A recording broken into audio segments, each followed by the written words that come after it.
sit beside you today. Introducing our speaker today, which is Max Bartoli, Rotarian Oscar Bartoli's son.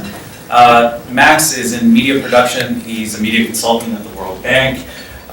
He comes from a pretty talented family of fashion designers, actors, directors. I mean, pretty amazing. He's giving a presentation today on Fiat Lux, illuminating our common home. Without further ado, Max. Thank you.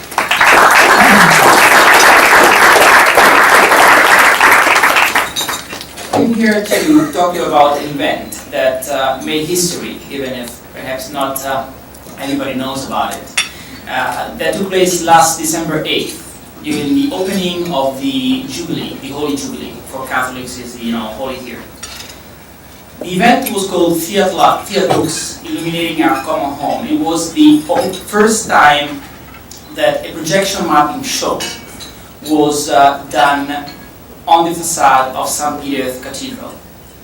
And the content of it was the words of the papal encyclica, the message contained, the environmental message in particular of the papal encyclica, transformed into a visual language in images and videos. It had never been done. You can imagine, St. Peter is a symbol of the Catholic Church, 1.2 billion people, religion, and it's like asking the Muslim to do something like that in Mecca, which we probably are going to do next year, but this is a different story. This event was covered by 47 languages and created an outreach of 4.4 billion people. It was an amazing adventure, and what makes it even more amazing is how it was all put together.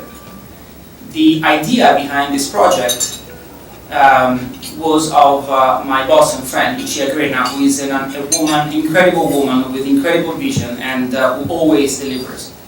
And in May of last year, she came to my office and said, Max, I would like you to do a mock-up. A mock-up is a Photoshop illustration with St. Peter Square all lit up with a projection mapping show on the environment.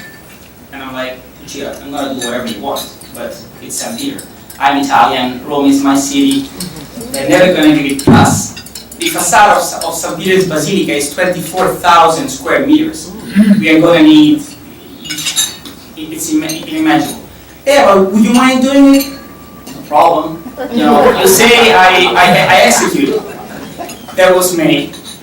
Cut. We arrived to end of July. Lucia had 2 meetings at Vatican using our connections. Nobody knew about it. Even in the World Bank, nobody knew about it. She came back from Rome and said, call 3 people, myself and a colleague of mine, and 2 colleagues of mine. We were 2 Maximiliano, one was me and the other one was an Italian guy, Maximiliano Falcone, and Giulia Braga, and said, guys, I think we can do this. So let's keep going on. Nobody has to know. So there were only 4 people within the bank who knew about it. In August, she had not even a final yes, but encouraging talks with the Vatican. So in August, Lucia had another meeting with us and put together with 3 phone calls 3 of the most important partners. Vulcan Productions of Paul Allen, ex-founder of Microsoft. Li Ka-shing Foundation. Li Ka-shing is the largest or biggest, richest guy in Asia. And Li Ka-shing Foundation is managed by his wife, Sonia Chow. Obscura Digital, the leading company in projection mapping. With this, without a yes, I was sent to Italy. So, in this big thing, we are 4 people at the World Bank, managing 150 people for the other companies. We didn't have a final yes. We didn't know whether we were going to do it. We put together, in the meantime, Academy Award winning directors, National Geographic photographers, all the best that we could put together to translate into images the message of the Pope and to give the Pope and the world as a gift this amazing show. The project was greenlit magically on November the 8th. And we knew that we had a month to put together a $3.5 million production, which had never been done before, coordinating logistics in 2 states, Italy and the Vatican, coordinating 8 police forces, 5 from the Italian side, 3 from the Vatican side. So we went, and of course, a few days after we got greenlit, Paris happened. So, just to add some spice, to the challenge, the Italian government, the Rome government, capital, like equivalent of our capital here for the city of Rome, fell. So that meant that all our connections, were like disappeared. And so to get everything greenlit from a logistics standpoint, it became a nightmare. Plus we had alarms for terrorists. And we had 150 people coming. What we did, we built 2 towers which were 45 feet tall. We moved in from the US 59, 20K lumen humongous projectors. Some of the technology was produced just for this event. We worked around the clock, literally around the clock, 24/7, just to make this happen. We had, for me, beside the challenge which was impossible and was made possible, was the fact that when we did the projection, there were 125,000 people on the square, 120,000, and on Via della Conciliazione. I've never remembered to have experienced so much peace on everybody's face. It was just like peace. And Lucia was seated, in the front with all the, head of states, etc. And Monsignor Becciu, the number 2, approached her and said, "I hope you are happy." And Lucia was like, "Of course I'm happy. I hope you are happy." And Monsignor Becciu said, "The Holy Father is watching it from his window and really loved it. And he's loving it." And so Lucia started crying. And of course, all of us were touched because, the most important thing. At that point, beside all of this, doing something that everybody, starting from me, considered impossible was an amazing achievement. And,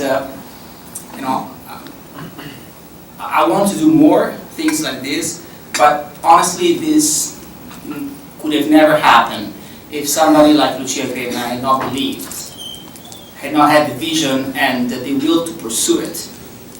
When we started talking, because convincing the Pope to give us the symbol of Christianity to do something, and the way she convinced him was very simple. She said, "Listen, I'm a mother. I brought here in the past, I'm a mother of 4. I brought here the babysitter of my kids, who is from Venezuela, and I was showing her with pride, the Colosseum, and she said, but these are all ruins. So the Vatican is an amazing symbol, an amazing monument, but we don't want for people to be considered like a dead monument. Yes, to speak a new language, and the language of the 21st century is a language made with images. And I think that was what convinced the Pope, and he's number 2. And the good thing about it,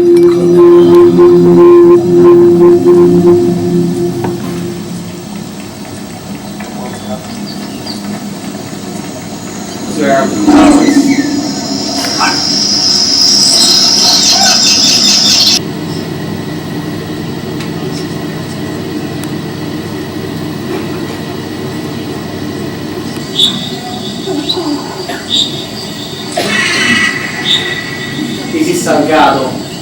We have pictures from the best.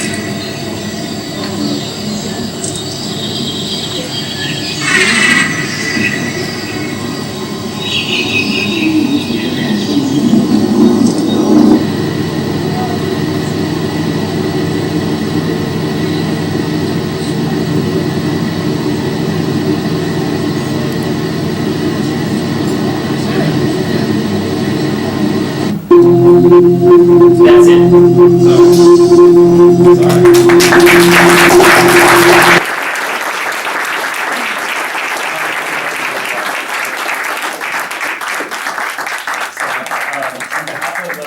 With this certificate Thank in you. appreciation of your presentation today, and as a commitment from us to plant a tree in your honor around the tidal basin. Oh, thank you very much.